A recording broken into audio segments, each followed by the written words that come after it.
Ready? গত বছর 22শে April 26,000 শিক্ষকের চাকরি বাতিলের নির্দেশ দিয়েছিল কলকাতা হাইকোর্ট।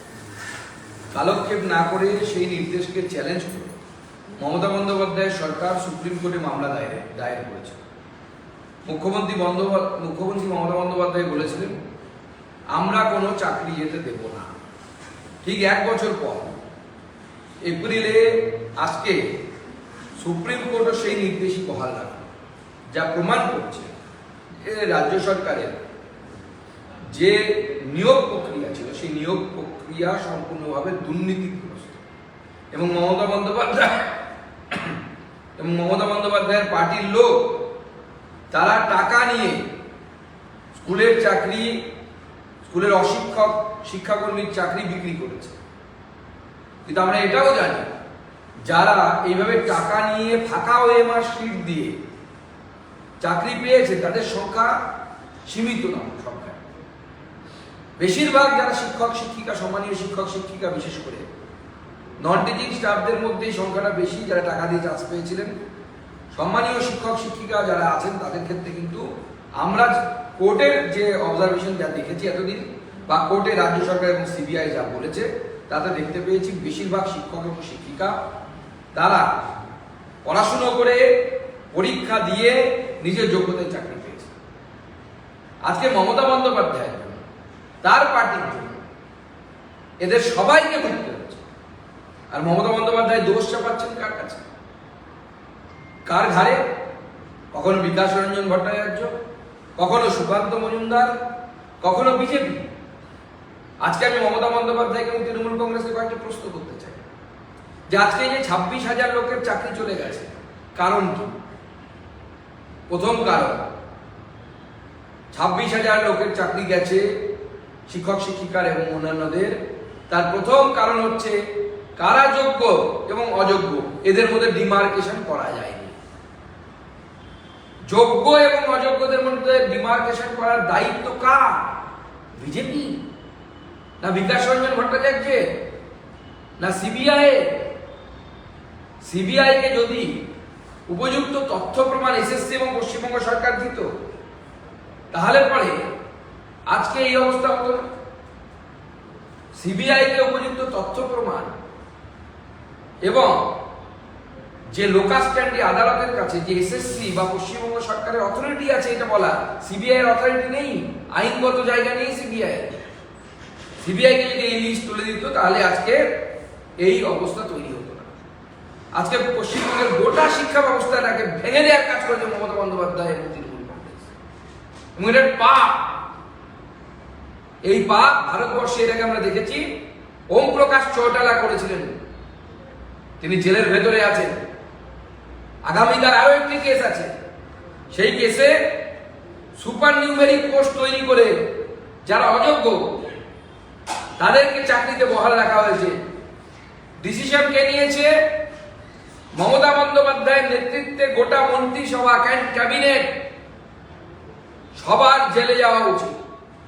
আমি তদন্তকারী সংস্থাকে বলবো এবং আদালতের কাছে আমি আবেদন করব এবং তারা জেলে যাবে। আমি বলছি মমতা বন্দ্যোপাধ্যায় জেলের ভেতরে থাকবে, কেউ বাঁচাতে পারবে না। কারণ এই যে সুপার নিউমেরিক পোস্ট তৈরি করা হয়েছে, আমাদের ব্রাত্য বাবুদার একটা বিশেষ বাংলায় নাম দিয়েছিলেন, আমার একটা শব্দ বন্ধ দিয়েছিলেন। এই পোস্ট তৈরি করা হয়েছিল অযোগ্যদেরকে বাঁচানোর জন্য। সেই কেসটা এতদিন আটকে ছিল কারণ এই কেসের রায় হয়নি। আজকে এই কেসের রায় হয়েছে, আগামীকাল আমরা আশা করছি আশা করছি যে রায় আর চলে আসবে। 8 তারিখে শুনানি আছে, আগামী দিনে এর রায় চলে আসবে। এবং সেই রায় এই সুপার নিউমেরিক পদ যারা তৈরি করেছিলেন, অবৈধভাবে যাদের নিয়োগ হয়েছিল তাদেরকে বাঁচানোর জন্য সব চোরগুলোর জেলে যাওয়া হচ্ছে।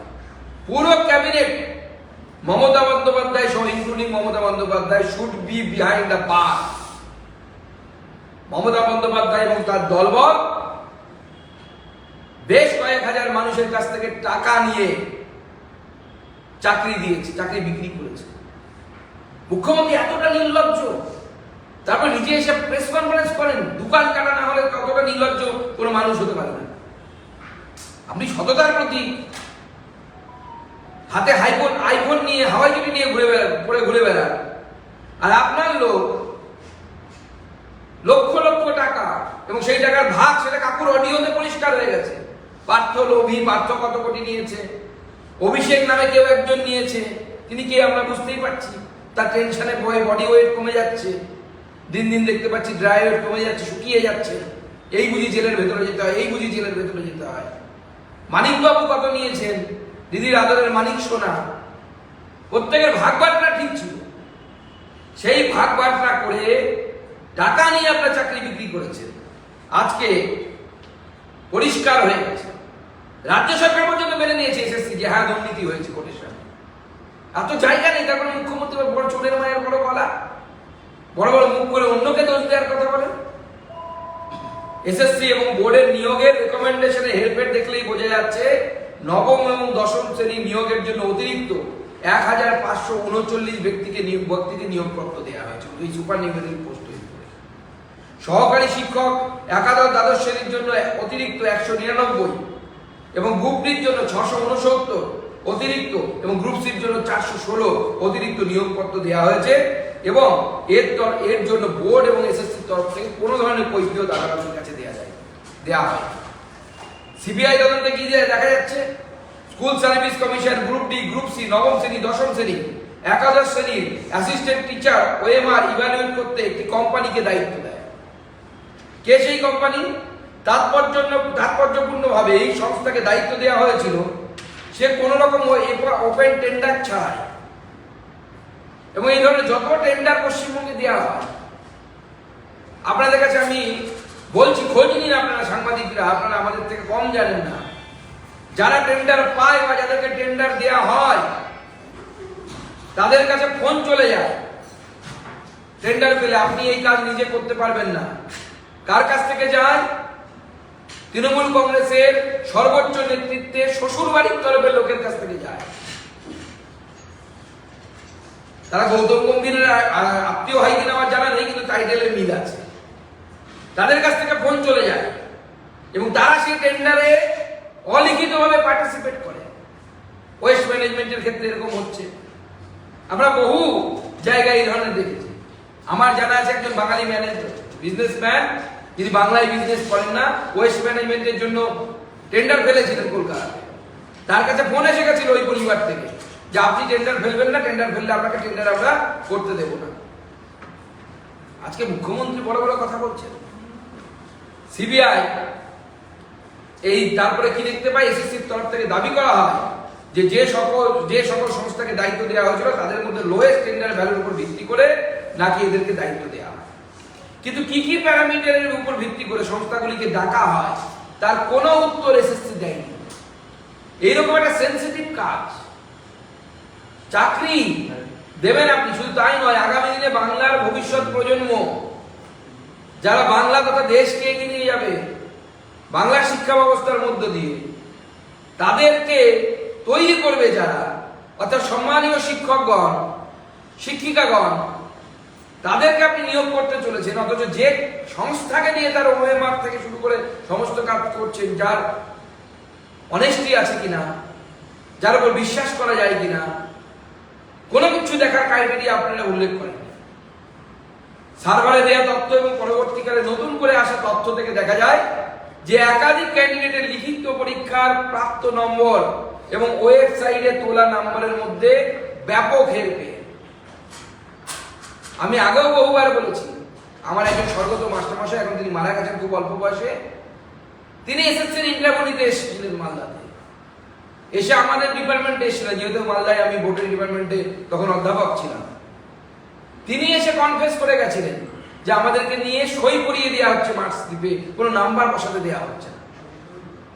এটা আমি তখনকার কথা বলছি যখন আমি রাজনীতি থেকে শত হস্ত দূরে থাকতাম। এটা আমরা দেখছিলাম চোখের সামনে কিভাবে নির্লজ্জের মতো মাস্টারমশাই হওয়ার চাকরি বিক্রি হয়ে যাচ্ছে।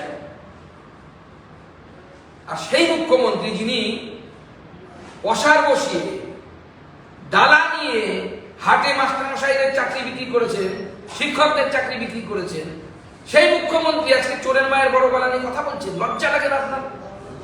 এরকম নির্লজ্জ মুখ্যমন্ত্রী, এরকম মহাপাপ ভারতবর্ষের আর কোনো মুখ্যমন্ত্রী করেছে কিনা সন্দেহ আছে। আজকে মুখ্যমন্ত্রী আপনাদের সামনে এসে, আমাদের সামনে এসে মুখ দেখাচ্ছে।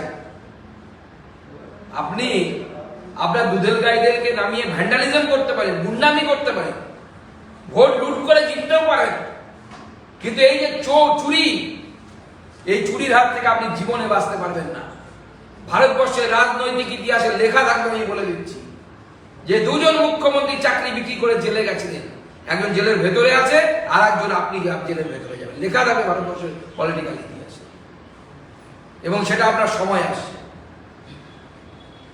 অত্যন্ত বিচলিত করে দেওয়ার ব্যাপার হলো, সময়কালে বিভিন্ন ব্যক্তি এবং বেসরকারি সংস্থার সাথে এসএসসির অনেক ইমেল আদান প্রদান হয়েছে, যার ফলে দেখা যাচ্ছে ওএমআর শিটের নাম্বার বাড়িয়ে দেওয়া হয়েছে, এবং এসএসসির তরফ থেকে অরিজিনাল ওএমআর 2019 সালে স্ক্যান ওএমআর ধ্বংস করে দেওয়া হয়।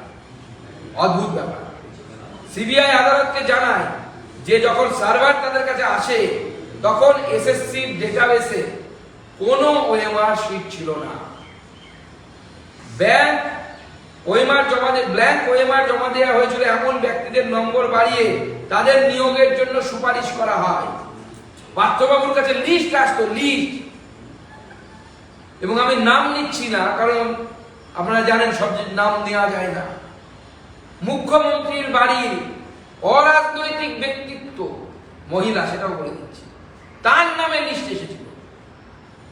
পার্থবাবুর বাড়িতে যারা যান তারা দেখে, নিজের চোখে দেখে আমাদেরকে বলেছে, এবং সেখানেও কেমন বিজনেস হতো দেখুন। 600 নাম আসছে, হচ্ছে 200 জনের, 600 জন কিন্তু টাকা দিয়েছে তৃণমূল নেতাদেরকে। তাই যাদের চাকরি চলে গেছে, যাদের ওএমআর শিট ফাঁকা দিয়ে চাকরি পেয়েছিলেন, তাদেরকে আমি অনুরোধ করব, যে তৃণমূল নেতাকে টাকা দিয়েছিলেন দল বেঁধে তার বাড়িতে যান, কাঁঠাল গাছে বাঁধুন, আর যতক্ষণ না পর্যন্ত টাকা দেবে ছাড়বেন না। এবং এরপরে এই টাকা নেওয়ার জন্য এবং যোগ্যদের চাকরি নিয়োগ করার জন্য মুখ্যমন্ত্রীর বাড়িতে আমাদের যুব মোর্চা যাবে, কালীঘাট অভিযান করবে আমাদের যুব মোর্চা। আমরা বলে দিলাম 7 তারিখে প্রয়োজনে আমাদের যুব মোর্চা কালীঘাট যাবে। শুধু তাই না, প্রয়োজনে বলতে আমি এখনই ঘোষণা করে দিচ্ছি, আগামী 13 তারিখ কলেজ স্কয়ার থেকে রানী রাসমণি রোড ভারতীয় জনতা পার্টি প্রতিবাদ মিছিল বের করবে। কলেজ স্কয়ার থেকে রানী রাসমণি রোড, হাজার হাজার মানুষ, বঞ্চিত চাকরি প্রার্থীরা, যাদের চাকরি চলে গেছে, তাদেরকে আমি অনুরোধ করবো সেই মিছিলে পা মেলানোর জন্য। এই লড়াই ভারতীয় জনতা পার্টির লড়াই নয় শুধু, এই লড়াই শিক্ষা ব্যবস্থাকে বাঁচানোর লড়াই। বাঙালির অন্য কিছু নেই, শিল্প শেষ হয়ে গেছে, বাঙালির কালচার কৃষ্টি অধোগামী এই মুহূর্তে। আমাদের আর দ্বিতীয় সত্যজিৎ রায় নেই। আমরা রবীন্দ্রনাথ, বিবেকানন্দ তৈরি করা অনেক আগে ভুলে গেছি। বাঙালির যেটুকু ছিল সরকারি শিক্ষা ব্যবস্থাটা ছিল, যেখান থেকে আমি পড়ে এসেছি, ভালো মাস্টারমশাইদের কাছ থেকে শেখার সুযোগ হয়েছে। আর শুধু এটা নয়, এটা কলির সন্ধে আমি বলছি। এরপরে স্কুল সার্ভিস কমিশনের সাথে কলেজ সার্ভিস কমিশন আসবে। ভাবতে পারেন, কলেজে যে ব্যক্তিরা পড়াবে, বিশ্ববিদ্যালয়ে যে ব্যক্তিরা পড়াবে, আমরা জীবনে ভাবতে পারতাম না। আমি যখন প্রথম কলেজের শিক্ষক হয়েছিলাম, পাবলিক সার্ভিস কমিশন দিয়ে, পিএসসি দিয়ে, হাতে গোনা কলেজ ছিল, গর্ব হতো পিএসসি দিয়ে লাল কার্ড নিয়ে ঘুরে বেড়াতাম, এবং আমরা গর্ব করতাম যে কলেজে চাকরি পেতে গেলে, পিএসসি চাকরি পেতে গিয়ে দম লাগে। আমার মনে আছে সেই সময় আমার ইউনিভার্সিটি থেকে আমরা মাত্র 2 জন কোয়ালিফাই করতে পেরেছিলাম ইন্টারভিউতে, আমি এবং আমার এক সিনিয়র দিদি, উনি রিজার্ভ ক্যাটাগরিতে, আমি জেনারেল ক্যাটাগরিতে। এই ধরনের বাংলার শিক্ষা ব্যবস্থাটা নিয়ে আমরা গর্ব করতাম। আজকে সেই বাংলার শিক্ষা ব্যবস্থাকে এই মুখ্যমন্ত্রী এবং তার দল পণ্যে পরিণত করেছে, পুরোটাই মল। তাতে বিশ্ববিদ্যালয়ের চাকরিও বিক্রি হয়, কলেজের চাকরি বিক্রি হয়, স্কুলের চাকরি তো কি বলবো, ব্ল্যাক মার্কেটের টিকিটের মতো বিক্রি হচ্ছে। যেমন সিনেমা হলের সামনে আগে আমরা দেখতাম 10 কা 5 এরকম করে ঘুরে বেড়াতো যারা দাঁড়ার, তারা মুখ্যমন্ত্রী দলের লোকজন গলিতে গলিতে এই কয়েক বছর আগে ঘুরে বেড়াতো। এইভাবে প্রত্যেক জায়গায় গিয়ে জিজ্ঞেস করুন, বলে দেবে অমুককে টাকা দিলে চাকরি পাওয়া যায়, বাচ্চা বাচ্চা ছেলেরা বলে দেবে। আজকে এই বাংলার শিক্ষা ব্যবস্থাকে সম্পূর্ণভাবে শেষ করে দিয়েছে। এমনকি গ্রুপ ডির ক্ষেত্রে 48% নিয়োগে দুর্নীতি হয়েছে। আর ক্যাবিনেট লেভেল পর্যন্ত যখন এটা চেষ্টা করা হয়েছে সুপার নিউমারি পদ তৈরি করে, অতিরিক্ত পদ তৈরি করে এদেরকে বাঁচানোর জন্য, শুধু একা পার্থ চট্টোপাধ্যায় যদি যুক্ত হতেন তাহলে কি পার্থ চট্টোপাধ্যায়কে বাঁচানোর জন্য তো এত বড় এক্সারসাইজ হতো না। পার্থ চট্টোপাধ্যায়কে বলির বাঠা করে দেওয়া হয়েছে, পার্থদা আপনি যান ভাগাড়ে, আমরা আমোদ প্রমোদ করবো। হাই পার্থ চট্টোপাধ্যায় একা তো করেননি, আমরা জানি পার্থ চট্টোপাধ্যায়ের কাছে লিস্ট আসতো, সে লিস্ট কোন কম্পিউটারে নবান্নে হতো তৈরি সেটাও আমরা জানি। হ্যাঁ, সিবিআই এর হাতে হয়তো কোনো তথ্য প্রমাণ পাওয়া যায়নি, সব কিছুটা লোপাট করেছে। আর পার্থবাবু দলের অনুগত সৈনিক হয়ে এখনো মুখ খোলেননি ভয়ে অথবা আনুগত্যে, সেটা আমরা জানি না। যে ওনার যারা বাইরে আছে তাদের তো জীবন থাকবে কি থাকবে না, জীবন নিয়ে সংশয় হতে পারে, ওনারও তো মেয়ে জামাই আরো অনেকে আছে। তো আমরা এই অবস্থায় যখন দিনের পর দিন এসএসসি হচ্ছে না, স্কুলগুলো ফাঁকা, খবর দেখলাম মাস্টারমশাই পরীক্ষা নিচ্ছিলেন, পরীক্ষা ছেড়ে স্কুল থেকে বেরিয়ে গেছেন কাঁদতে কাঁদতে, কারণ চাকরি চলে গেছে তার। কেন? মুখ্যমন্ত্রী যোগ্য অযোগ্য ভাগ করে দেন, ভাগ করে দিতে বলেননি। মাত্র কয়েক হাজার অযোগ্যকে এবং কয়েকশো তৃণমূল নেতাকে বাঁচানোর জন্য মাননীয় মুখ্যমন্ত্রী 20,000 পরিবার বা 26,000 পরিবারকে জলাঞ্জলি দিয়ে দিলেন। কারণ তার নিজের পরিবার ছাড়া অন্য কোন পরিবারের সুখ শান্তি তার পছন্দ নয়। তাই আমার মনে হয় প্রাথমিকের পর এরপরে কলেজ সার্ভিস কমিশনও আসছে, বিশ্ববিদ্যালয় নিয়ে এখনো তদন্ত শুরু হয়নি। আমার তো মনে হয় WBCS নিয়ে তদন্ত করা হচ্ছে। WBCS ও একের পর এক এই ধরনের ঘটনা ঘটেছে। আপনি বলেছিলেন ডবল ডবল চাকরি হবে, ডবল ডবল চাকরি দূরের কথা, যাদের চাকরি ছিল তাদেরটাও থাকছে না। আমরা প্রয়োজনে ভয়ঙ্কর থেকে ভয়ঙ্কর আন্দোলন করছি। আজকে অবাক লাগলো একজন মুখ্যমন্ত্রী যিনি সংবিধানের শপথ নিয়ে পদে বসে আছেন, তিনি সুপ্রিম কোর্টকে ইয়ে করছেন, অপমান করছেন। আমরা শোভা পাই। আপনি গোটা বাংলার মানুষের কাছে, দেশের মানুষের কাছে, ভারতবর্ষের টোটাল বিচার ব্যবস্থাটাকে ফার্স বলছেন। আপনি বলছেন একজন বিচারপতির বাড়িতে টাকা পাওয়া গেছে, পার্থ চট্টোপাধ্যায়ের বান্ধবীর বাড়িতে তো আরো বেশি টাকা পাওয়া গেছে। তাহলে গোটা তৃণমূল দলটাকে ধরে জেলের ভিতরে ঢুকিয়ে দেওয়া উচিত। সেই যুক্তিতে গোটা তৃণমূল দলটাকে নিষিদ্ধ করা উচিত। আপনি পদে বসে সংবিধান এর শপথ নিয়ে সুপ্রিম কোর্টের এই জাজমেন্টকে বলছেন মানবো না, হাজদামো পেয়েছেন নাকি? এ তো কোর্টের কন্টেম অফ কোর্ট হওয়া উচিত। আমি সুপ্রিম কোর্টকে হাত জোড় করে অনুরোধ করব, এই মুখ্যমন্ত্রীর বিরুদ্ধে, অপদার্থ চোর মুখ্যমন্ত্রীর বিরুদ্ধে সুপ্রিম কোর্টের উচিত সুমোটো কন্টেম অফ কোর্ট করা। সংবিধানের পদে বসে থাকা সাধারণ ব্যক্তি বলতো আমরা মেনে নিতাম, তৃণমূলের মুখপত্র চোরেরা বলতো আমরা শুনতাম, হাততালি দিতাম, আনন্দ করতাম, কোনো অসুবিধা নেই। কিন্তু আপনি যখন সংবিধানের শপথ নিয়েছেন, কনস্টিটিউশন অফ ইন্ডিয়ার শপথ নিয়েছেন, তারপরেও যদি আপনি কোর্টকে কন্টেম করার কথা বলেন, তাও আবার apex court of this country, সেই কোর্টকে কন্টেম করছেন, আপনার নৈতিক অধিকার নেই যে আপনি এই পদে বসে থাকবেন।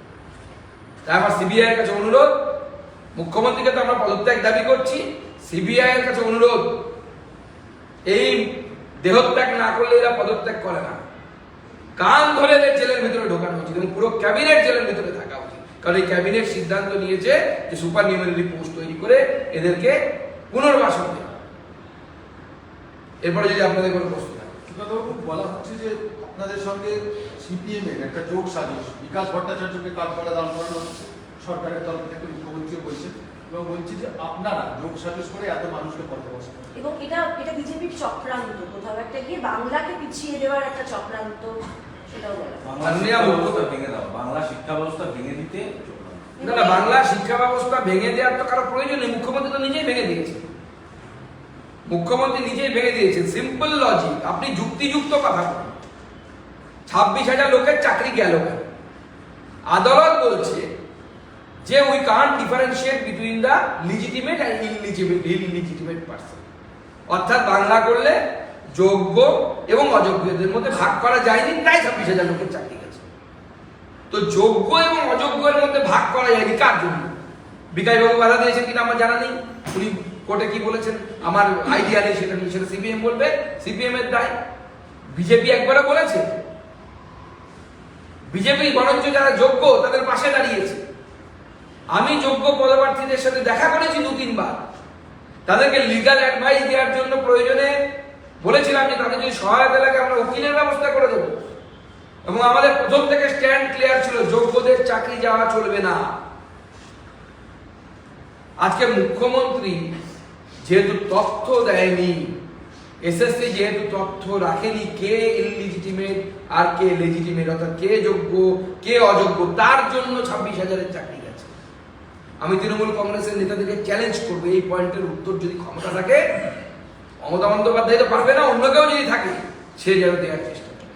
দাদা, আজকে বিকাশ ভট্টাচার্য এবং অভিজিৎ গঙ্গোপাধ্যায় এদের দুজনের নাম বারবার করে উল্লেখ করে মুখ্যমন্ত্রী বললেন।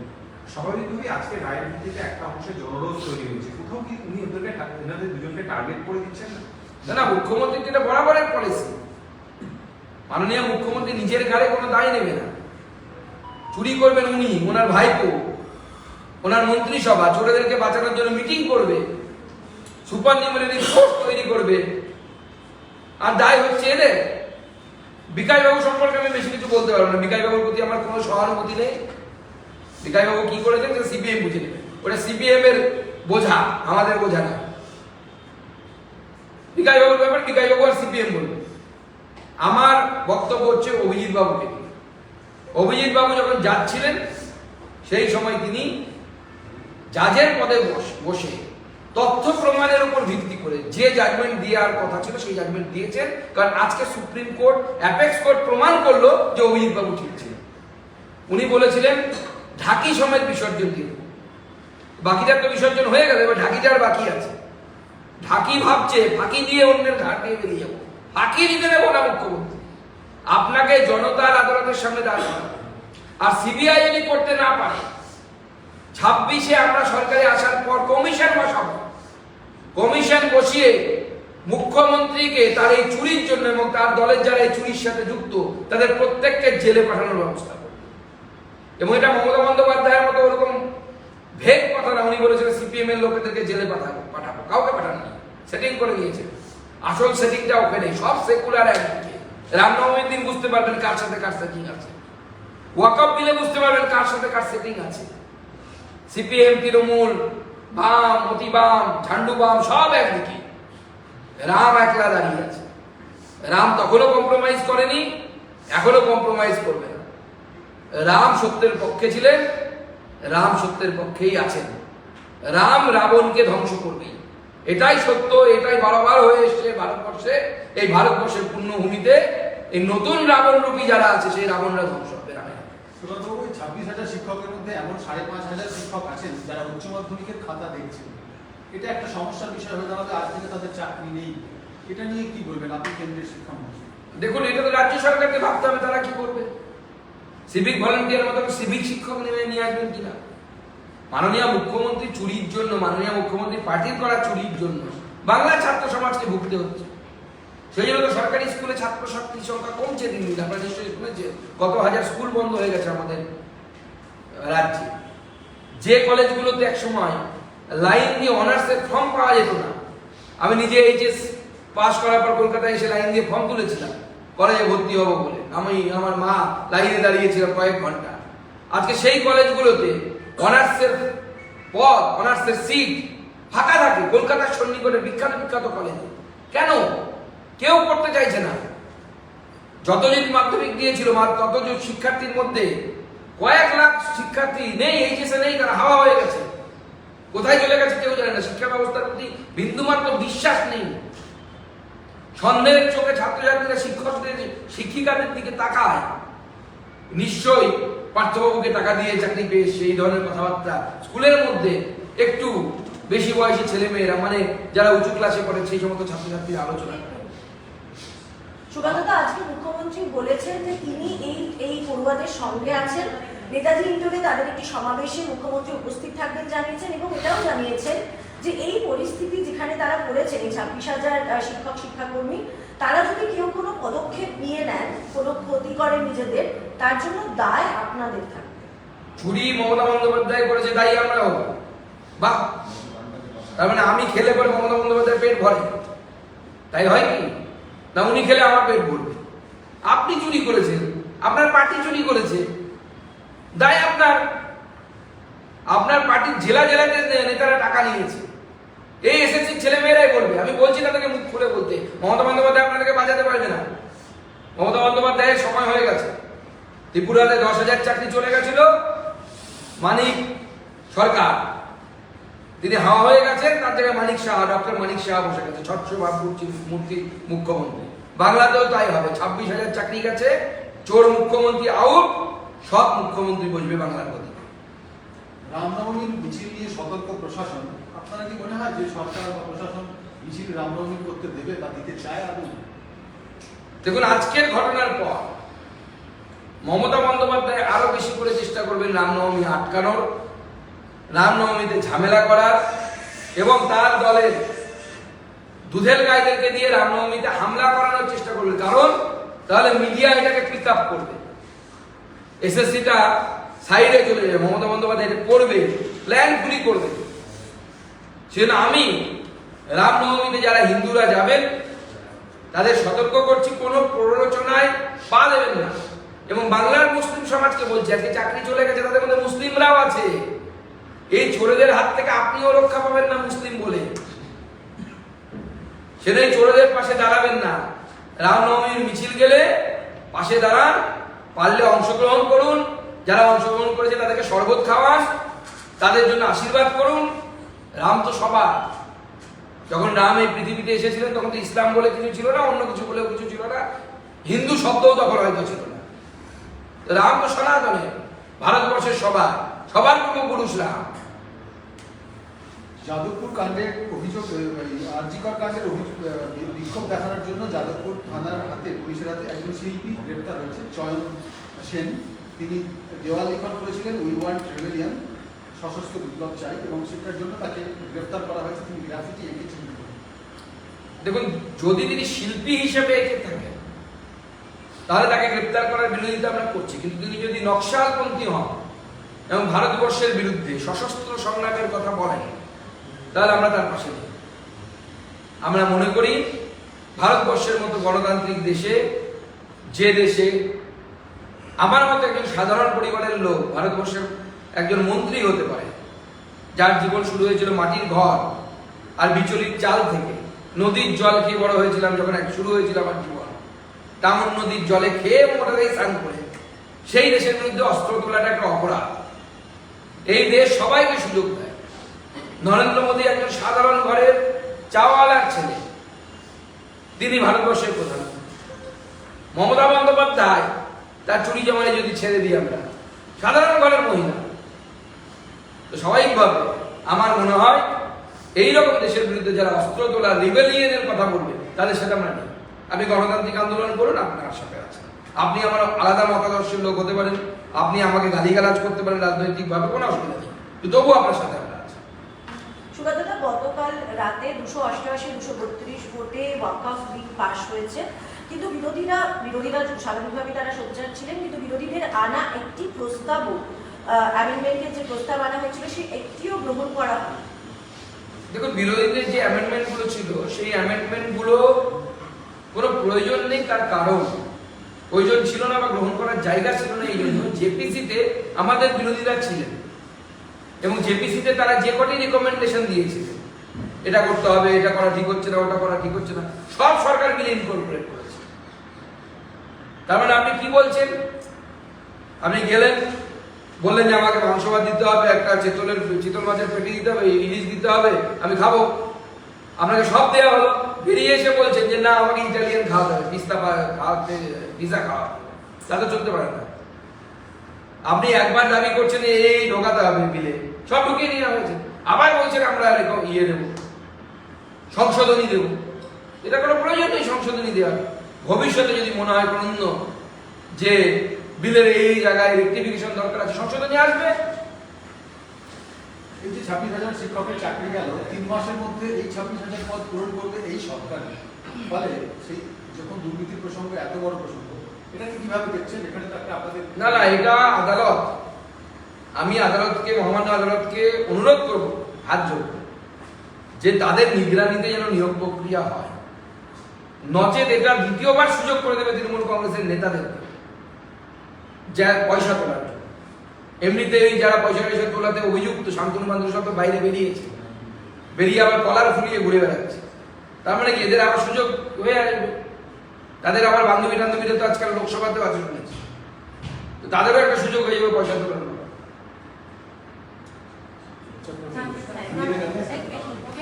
हो गया? अच्छा, पिछले कांस्टेबल ए सारे एक साथ आओ, सारे एक साथ आइए।